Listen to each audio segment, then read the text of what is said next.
আসসালামু আলাইকুম এভরিওয়ান, কেমন আছেন সবাই? আশা করছি অনেক ভালো আছেন। আলহামদুলিল্লাহ আমরা অনেক ভালো আছি। এই যে পুকুরের মাছ ধরা হয়েছিল, সেই মাছ দিয়ে হচ্ছে আজকে আমি ফ্রাই করব।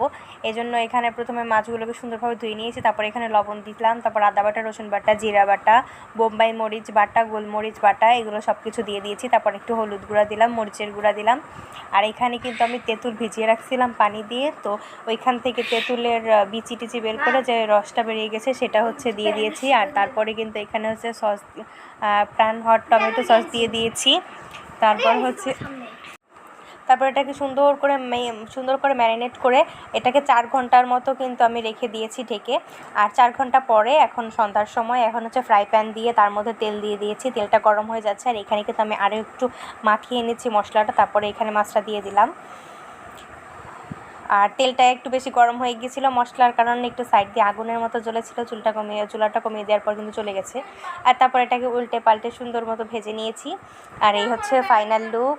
আর মশলাগুলো যে ছিল, মশলাটাকে আমি অল্প অল্প করে দুই পাশে ব্রাশ করে দিয়ে এটাকে ভেজেছি। আর এখানে পেঁয়াজ কুচি করে নিয়েছি গোল গোল করে। আর হচ্ছে এই যে দেখেন, কাছে থেকে একটু দেখাই। আর আমি কিন্তু টমেটোর সস নিয়ে নিয়েছি পাশে। তারপরে যে পিস পিস করে এখন খাবো। আসলে অনেক মজা হয়েছে, আপনারা একটু ট্রাই করে দেখবেন।